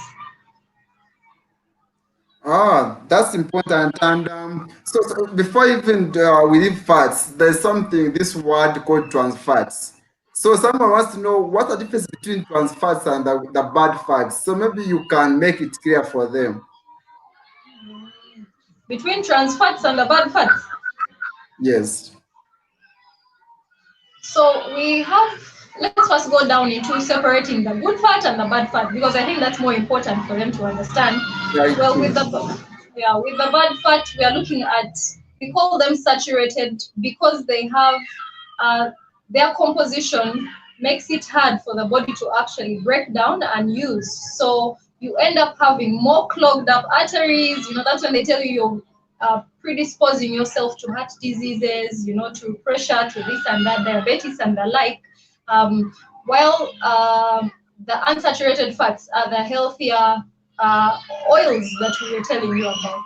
Those are much easy to break down, and therefore your body can, keep up with being more on the healthy side and actually still losing weight. Oh, that's very, very important. And also to add on what she has said, yes, we also maybe one thing before I even come in, we also have natural and healthy fats. Do we have natural and healthy fats? Yes. Well, we're going to have natural fats because if you're getting, like we said, there's fats and oils, all of them are still under fats. But we have those that come direct from our, for example, nuts. Now, those are going to be so much more healthy. Plant-based oils are going to be so much more healthy than the animal-based oils, which, Okay. like we said, will turn into those saturated fats that at the end of the day, all they do is just clog up and in your system and make all the other processes harder to get by. So and also putting someone out there why we are saying especially these processed oils and those processed fats. One of the processes they do to extend their shelf life is called hydrogenation, and that hydrogenation they add a lot of Hydrogenation, stuff yes. to keep them, in your Make it shelves in your hard, supermarket yeah. to make it hard for you. And that's what is actually even bad for you before you even talk about the fast. That's even bad for you. So that's why we are saying keep it natural, keep it natural at the end of the day. That's why we are saying when God made a toxin, he made an antidote for it. God made sugar, and he knows sugar at the end of the day, too much of it is bad for you. But he also made starch and put it in sugar so that it can limit its absorption. That's the difference. But when a man made, when you go and get cake out there, or something else, that has been removed and it remains as a toxin, and that's what we're trying to say. And now, let's talk about fruits now. Do we have bad Let's fruits talk and good about fruits? Fruits. all all fruits are great. I actually encourage that we have them even as we're on a weight loss journey. But we need to know that fruits, as they break down, as they ripen, also get more. Um, their starches become more sugary for your body system. So on weight loss plans, I would really recommend that if you're having fruits, don't have the very ripe ones, number one. Let's have those that are semi-ripe. For example, mangoes, you could have those that are semi-ripe because they have pectin in them, which is a fabulous fiber category for actually losing weight. And, just protecting also the lining of your stomach. So when it comes to fruits that can get ripe and too sugary, and these fruits, the fruits that get so sweet, those are the ones that you should kind of take a step back on. But I would definitely recommend we have fruits from time to time. And when you're choosing fruits, choose those that are bright colored. Those are the ones that are going to give you more benefits because of the antioxidant content that makes up those colors that you see. So yes, Um, fruits, but have those that are less ripe. so I want to put you on spot. Talking about fruits. Would you rather have raw fruits or have this? Would I rather have? Raw fruits or have this? I'm not. I don't. I didn't get that. Would I rather have fruits? Would you rather have raw fruits or blend them and have juice out of them? Well, if in juice I am going to just get the vitamins and minerals without having the fiber, which I need to lose weight, then I am robbing myself, aren't I? So I would recommend that you still get raw, the fruits, whole fruits, when before you have actually made juice out of them. More of that than Exactly. the juice. And it's very important that our viewers know. Lydia, thanks for being here. And see you next time. It's very important for them they know that every time you blend fruits, you get rid of the fiber. And remember, we are saying fruits have actually a certain type of sugar that we call fructose, and that's what makes Yeah, them sweet. And yeah. what happens is fructose, unlike like glucose, your body does not need fructose to do any activity. Your muscles do not metabolize fructose. Your brain does not use fructose. Your liver does not. Your kidneys do not use fructose. But every living cell uses glucose. So what does that one mean? That if you have a lot of fructose coming into your body, it straight goes back to the liver because your liver is the only organ that can metabolize fructose. But the problem is it cannot use fructose when there is glucose to use. It rather breaks down fat and gets glucose out of it instead of using fructose. So your body doesn't use fructose for energy. So what ends up happening is a lot of fructose will end up being converted into fat, and that's why she was emphasizing that you shouldn't eat fruits that are very ripe because when the fruits get ripe, the more the fructose. So as the fruit gets ripened, the more the accumulation of the fructose, and that's the sugar that is actually not good for your health. So it's very important that you people know that fruits are good, but ripe ones are bad because of the high fructose content, and which fructose is actually a toxin to your health. So it's very important that when you eat fruits, and when they are semi-ripe. So, and that's what she was emphasizing in case you didn't get it right. So that's all about fruits. What else do I want to ask you about fruits? So, Let's sum it up now. Let's sum okay, it up now. I have a short run too. exactly. That's what I want us to go. So as we sum it up, as we end to the close of this conversation, let's look at the proportions. If someone is trying to eat for weight loss, let's look at the proportion of fats, carbohydrates, and proteins, and how frequent, how many meals should they have in a day. Of course, we are not going to talk about the training bit of it, but, but let's look at the portion sizes. Let's look at the amount, the quantity of the food. Okay, so we usually have something that we used to illustrate.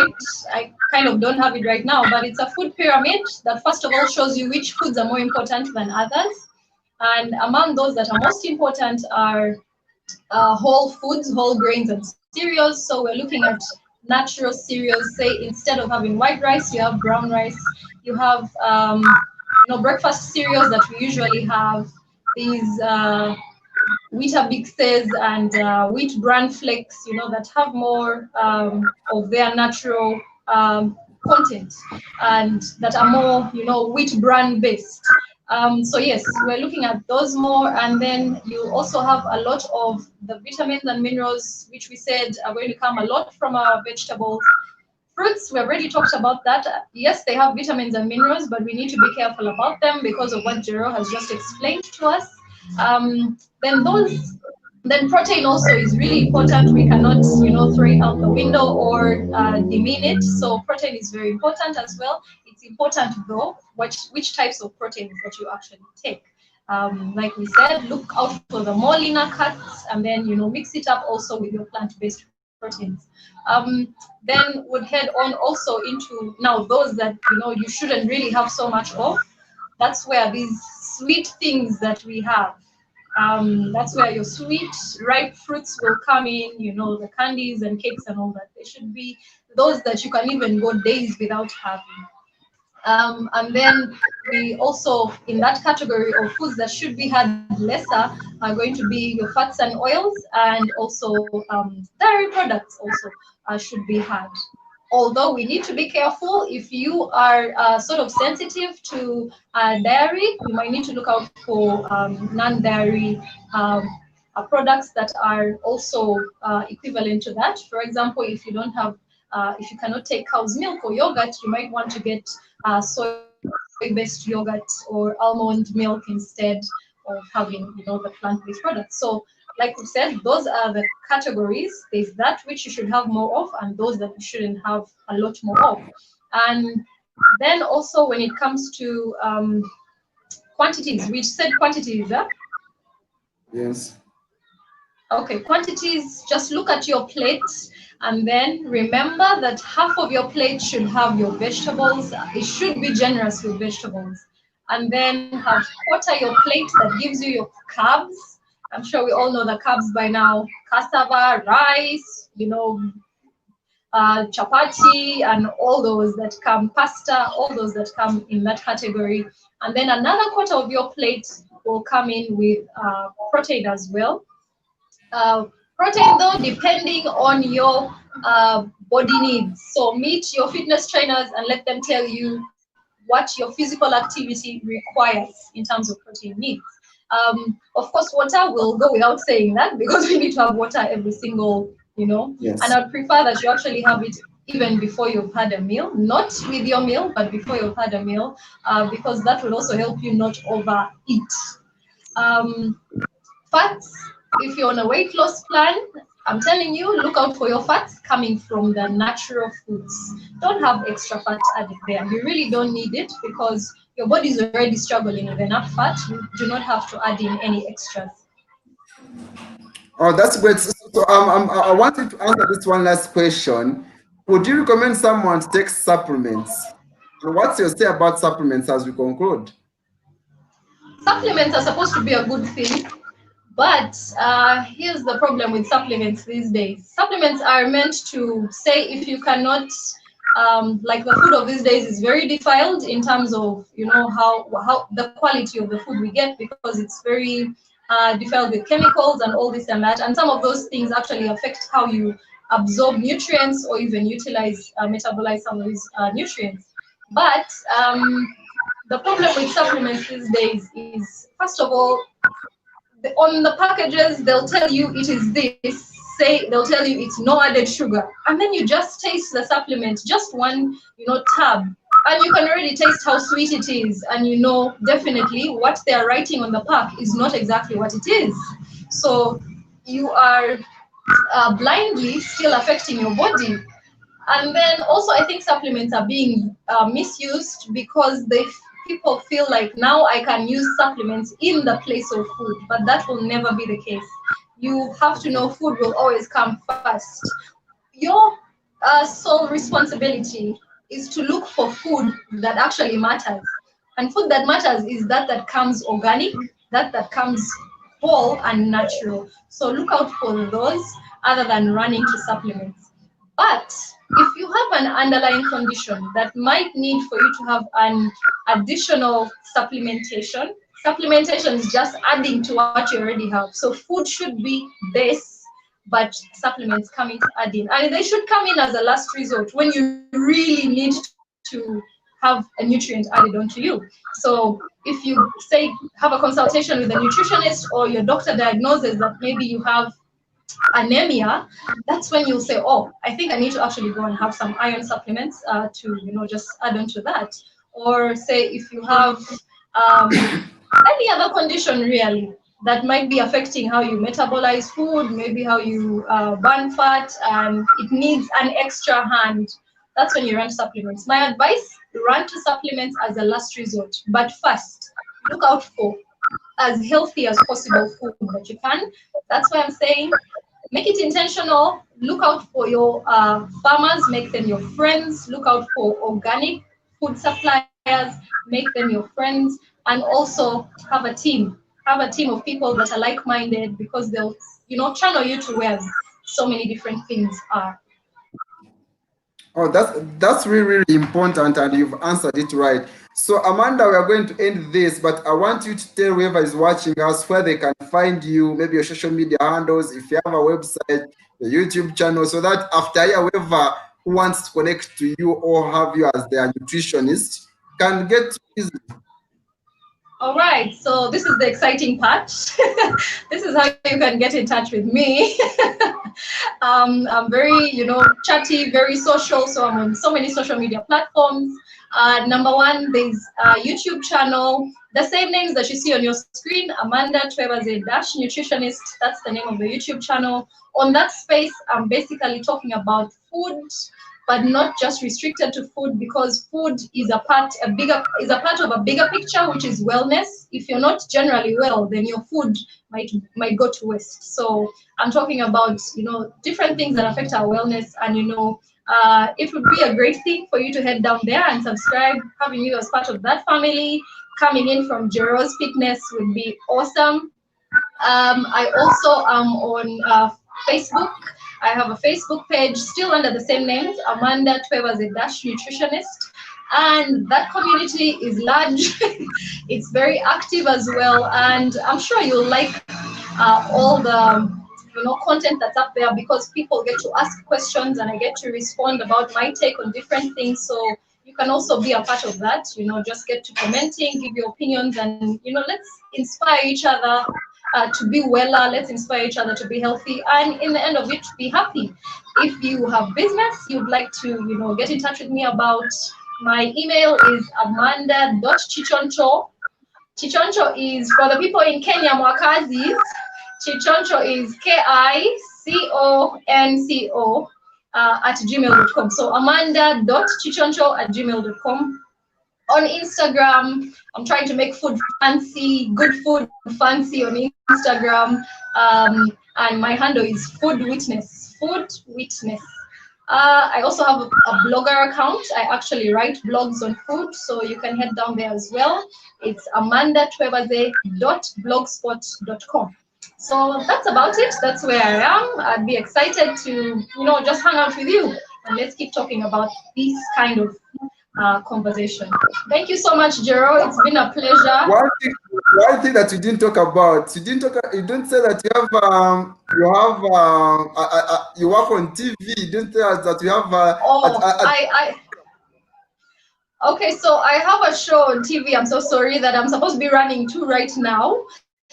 It's on a Ugandan channel called Magic One TV. It's doing wonders with, just spreading the good news of good food and good nutrition, and also working as a team with so many other health professionals to just make sure you are better.